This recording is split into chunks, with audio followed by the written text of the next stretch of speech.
cowboy. This is the man. Don't let me interrupt. What's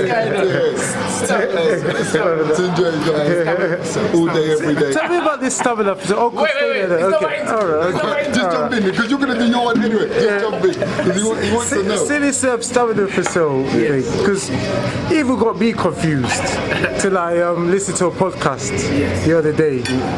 Stamina for sale 9, obviously. Yes. What's that 9 stand for? What? There you go. Listen, you see, you're turning it into my interview, but this is actually... No, but you're gonna get the time. Yeah, he's still gonna interview, but there's certain things. You see, when it's coming from the head, it's coming from the head. Yes. So, you know what I mean? To break it down for them so they understand it clearly. Yes, well, it's like I say, I've always said to Alex, wherever you see us now, it's not abracadabra. Everything, there was a process, everything took time, and you know, it took me 9 years to write my system for boxing. And that was after diligent study, 20 hours a day. And it's something I always tell these youngsters, don't be looking at man, you see me, I don't even wear jewelry, but such is the respect for the people. For me, from the people that I grew up with, they're like, nah, Tun, we seen you do this. They know. Gold, yeah. A&R Gold. Trust me. You're getting a big up. You're getting a plug, and his name's Anthony as well. I don't know. I'm blessed with these Anthonys. But yeah, A&R Gold. Anthony, he said to me, Tony, we got to do this for you, because you know, it's you represent us. You're representing us, and they know how hard I worked. When everyone else was doing their bits and bobs, I said, you know what? I'm gonna move away from that, and I'm just gonna focus, because it's just total inspiration. I just sat down and I wrote and I kept writing, and it's 9 years. Not 8, not 10. 9. And that's what the 9 represents. 9 years of study. I've been watching you guys, and not just the way you do your pads, and this is the way you speak and the way you guys carry yourself. And there's an element of the Mayweathers. Yes. Did they inspire you? Absolutely. You know what? It's so funny because, you know, I say to Ade, going back to let me just, you know, deal with that question, clarify that. Roger, Floyd Sr. and Floyd Mayweather were the foundation of Stamina for Sale. The System 9. No, I can't say Stamina for, but System 9. They were the foundation. They are the people that when I came into the sport, I was like, who's the best?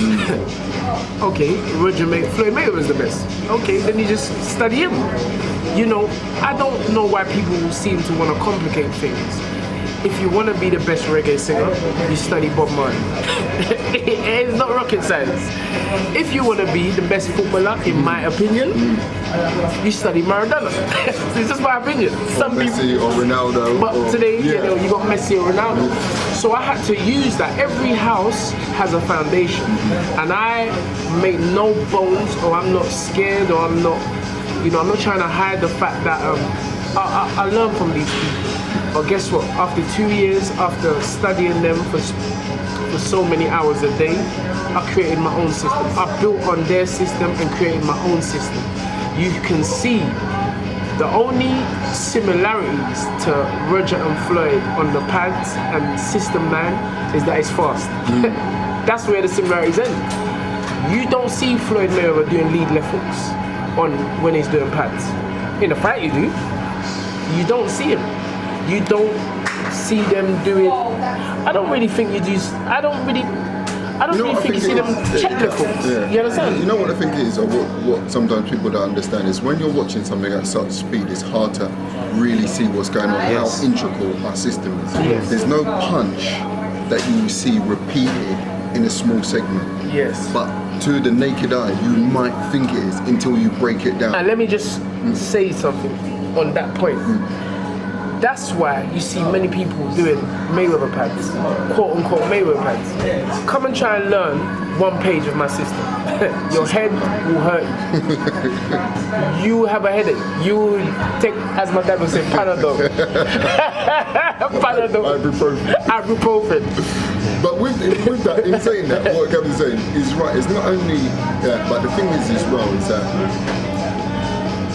if you look at every successful people in whatever industry they've gone, someone has come along and said they are the best. Now I'm going to bring what I can to refine it and better it. Yes.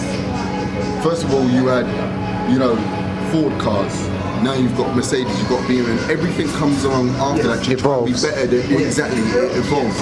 And I think not only have we evolved what Captain learned, but we are the ones that are really pioneering it in the UK and now throughout the world. Yes. And what I mean by that is that if you ask yourself 20 years ago who was Elon Musk, a lot of people may not know. If you ask yourself 20 years ago who was Tunde Ajayi, a lot of people are there. Now you look over the last 12 months, 18 months, even 2 years, and he's made not only stamina for sale, Tunde Ajayi, Anthony Yarde, Ade Olayinka, Bilal Ali, names not only in the boxing industry but around.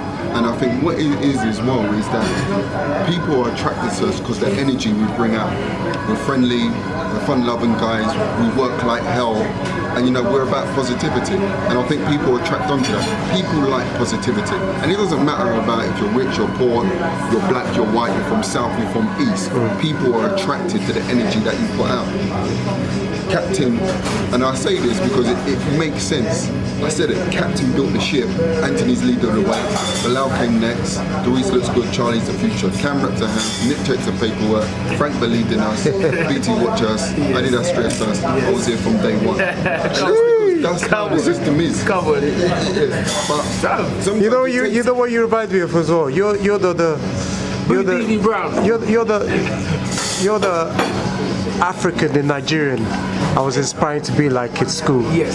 You know what I'm saying? Because a lot of the Caribbeans out there, yes, where the ones who are charismatic with the words and everything like that, you're the modern day African guy right now. So when I see you on the footage with Ade Olayinka, when you say all these sayings and you rhyme with it, let me just stop you there. It's music to my ears. Let me just stop you. This is not a cultural. Yeah. We're not on the cultural thing. Yeah. Again, we're different. it's just natural. It's no, but I'm saying about the fact that he's saying that African and everything. We gotta get past that kind of language. It's not done nothing for us. Yeah, and maybe I'm switching the conversation, but we need to talk about this. We're one. Energy has no color. It has no boundary. Obviously, things are cultural, so I get that. There's always a cultural aspect. But you see, Bilal is not from Nigeria. Bilal, Cam is not from Nigeria. Ade Olayinka is not from Nigeria. Ade Olayinka is not from Jamaica. Yeah, there's no, not from Nigeria. Ade Olayinka, we're just one. We're just a team. And Frank Greaves. Frank Greaves, he ain't from Jamaica. Chips and beans. So we're a team that are here for a common purpose. Yeah. And I totally get what you're saying, because my friend came down with his son the other day, and I was he's a Jamaican guy who used to have dances, and I was like, brother, I wanted to be like you, man.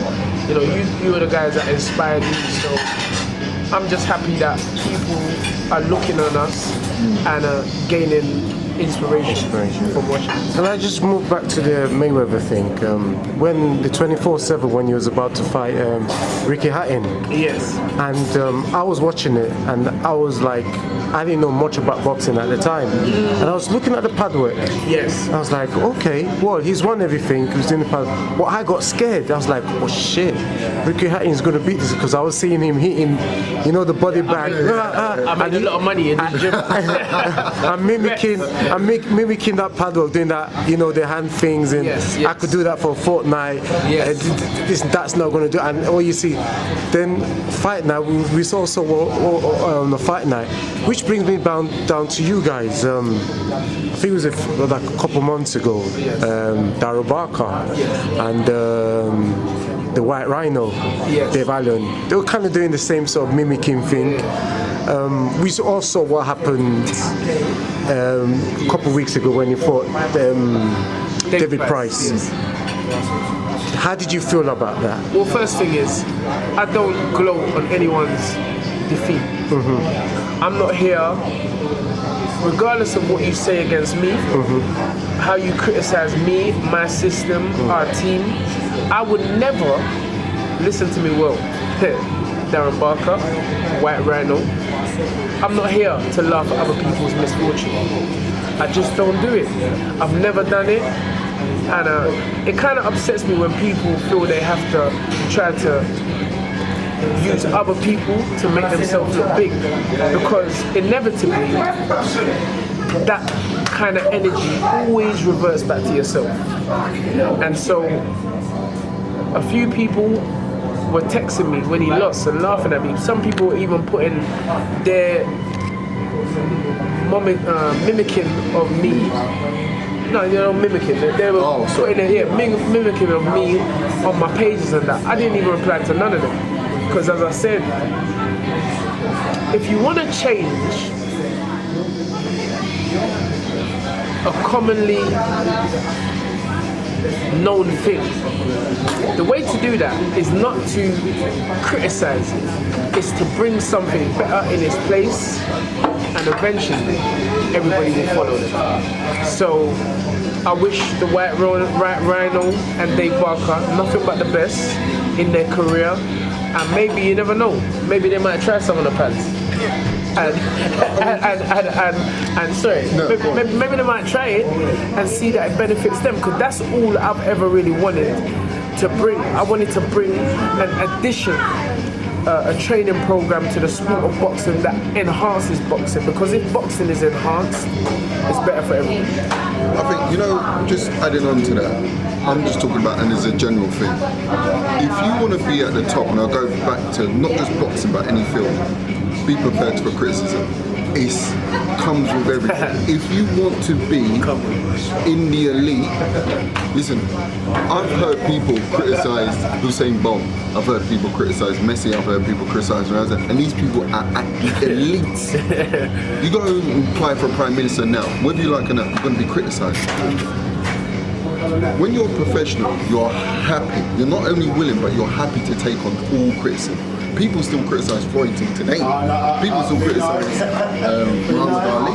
He passed away. God rest his soul. And many other greats. Captain was talking about what did you say when he was playing? Ronaldo's Maradona. Yes. People criticised Maradona when he was playing. Yes. All hand of God, and obviously that was, you know, playing. But we want to be at the very top.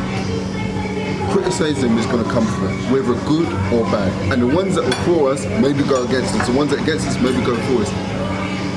We're professionals. You have to take it. You have to be strong enough, you have to be big enough, you have to be brave enough to understand that's just the system.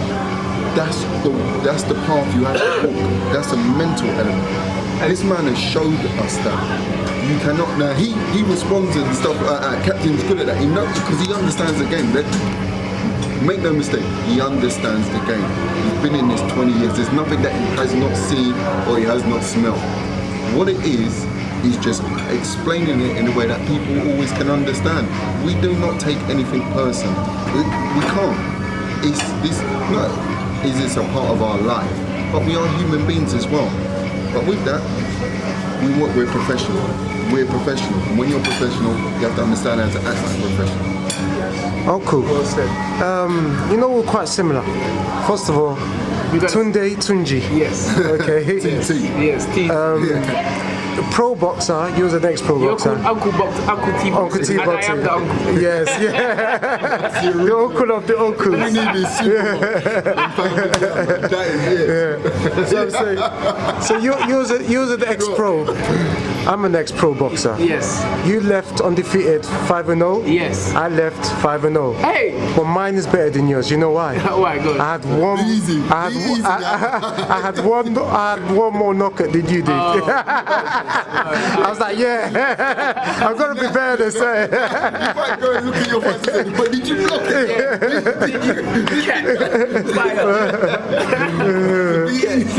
This is a good interview. Just turn it. Skills. Play bills. And one of you started boxing late, so did I. So that's why we both didn't was take easier it. to stop. Yeah, it was easier to stop. And you started boxing because you could fight naturally. You was a fighter. Always. You grew up in South London. Yes. Southside. South side, next to Margaret Chacha.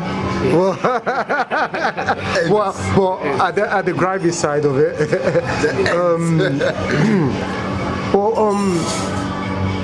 You didn't have to do boxing. No. I didn't. For me, as I've said, I was just given the title as a good fighter, but I didn't actually have many fights. So it was like people probably, life is energy, no matter how you get. And people knew that if you step to me, you better be ready. You better be ready. What's that left hand, lads? That's your chin. You better be ready. So I just think that when I heard about boxing, like I just walked into a club in Walthamstow, whose gym was owned by Alan Mortlock, whose son, who actually prints our t-shirts now, Sean Mortlock. And I went in there, they put me in a ring with one guy, bam, first round knockout. I just come from the road. I just come to see what was going on. Then they put me in a ring with another boy. Yes, sir. Again, I knocked the boy out in the gym. Then they had told me to do unlicensed fight. I said, okay. Then I put all the posters, because I was already a name in South anyway. So next thing, everyone thought I was going to be a footballer. So next thing I was into boxing. So I put all the posters up in the food shop. I brought such a crowd from South London to Epping Forest Country Club. Unlicensed fight. Bam, first round. Yes, sir. Knockout. Again, next fight. Next month. First round. Knockout. It's a gift. It's a gift. Well, I don't know. If I was doing all that. It's a gift. So you might get So then somebody wanted me to do turn pro. Yeah. And I now know, or I didn't at the time, that it was Peter De Freitas, who was Nigel Benn's former manager or trainer. And being a street kid, I was like, nah, that don't make no sense. You're supposed to do amateur before you fight professional. So, and I had a few amateur fights, 5 amateur fights, and then I turned professional. And even when I was a professional, I was always training people, like part-time, because once I attach myself to something, I always give it everything I've got. And the first kid I trained got to the ABA final, Junior McDonald. He was a computer engineer. Is that the one that lost to Tony Bellew? No, yeah, he lost to Tony Bellew in the final. In the finals, okay. But the thing is, I was training him, and I just came into the sport. And then I done it again with Akash Bhatia. Akash Bhatia got to the ABA final and lost against Stephen Smith. Well, you must not like the Liverpool boxers. I don't think it's that. I just think that it's a learning process, and it's a level. Yeah. It's a level. You got to remember, these kids or these fighters were trained to be boxers from when they were young kids. You go back and watch the tapes on the Smiths, the Bellews. They were boxing at a Liverpool. But here you have a young guy. Well, I wasn't that young, but a young guy in the game, shall I say, who literally was doing it 2 days a week, and I was turning out ABA champions. So there was already London champions, there was already Southern County champions.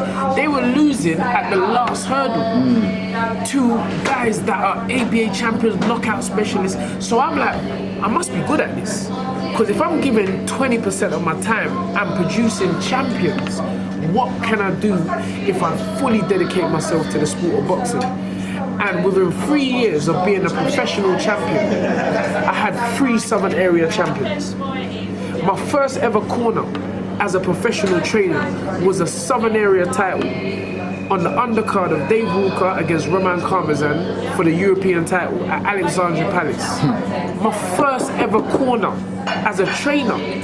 And you want to see some people going like I just come in this sport? I've been in there. I was a championship trainer from the start. Can I just say something? I think you said you're the one who showed him the ropes when he first started. Don Charles. Listen, you said you're Don, the one. I remember me and Don was in the corner. I remember Don come in the corner with me. I said, Don, come, and I'm so happy me and my brother are talking again, because some... Amen to that. Yeah, but me and Don, listen, man. Long history. If not for the rush of it, Don would be with us in Russia. You understand? Because Don is someone who opened up the gym for me Christmas Day. Such was my motivation and is my motivation. I want this. We never just got here. This team never just got here because we're doing funny little pants and going home And shouting. lions in the camp. No, we've worked hard and Don was part of that. Don was in Anthony Yard's corner for his first professional fight. Yeah, Wembley Arena. Wembley Arena. Me, Don Charles, big ads. The thing about you and We Don, were there. the thing is, you guys are very passionate with your boxers. Yes. So that's why the clash happened between Frank Blugoni. Yes. That was his son at the time, and we all know how Let me you just feel make a about Anthony correction Yard. there. Don, on a recent interview, said that I called out Frank. I'm just going to correct you here, Don. It was your boy that called us out. Remember? Because I was at the press conference. I was like, bro, what's this guy keep on calling us out? It was Frank Bologna who, and I was like, why would Don stop talking to me because of this boy here? Because this boy's going to leave. Or he's going to retire. We went past all that now. You understand? We're new. Yeah, but this is new, but it's over. But Don, just to correct you there, your brother's gonna correct you. I never wanted to be against my brother. Listen, Tunde and Don go back a long time. And there's much love between them. And now that love is regained, you know what I mean? So we're just thinking about the future. And you see, I like the way, that's why I've always said everything is time. Yeah. Because sometimes you're gonna have upsets, you're gonna have hiccups. Yeah. That's part of life. This is what I'm saying. It's a journey. Captain's always told me this is a journey. It's a journey. It's not a sprint. It is a journey. So of course sometimes you're gonna bump heads and stuff like that. But you know where true man them lie is that they recouple. We say, look, it's all over. Let's move forward and look forward to the future. Because the most important thing to me is the time when I've got Don's full love and support is the time that I need it now. Having Don supporting me, Captain was in it means a lot to me. Germany. Yeah, in the corner. Yeah, if you go back there, you'll see them when they rolled I remember you. We rolled up, the press conference. Me, Don, Derek, you understand? Yes. But when Derek slapped him, I was at the back. But I didn't want to get rushed by those German brothers. They're outnumbered. You got to stand tall. Derek is a bad guy, man. Me and Don are great friends, and he's gonna fulfill his destiny and train a world champion, because I've never met a man so passionate about boxing. Great guy. Don John's great.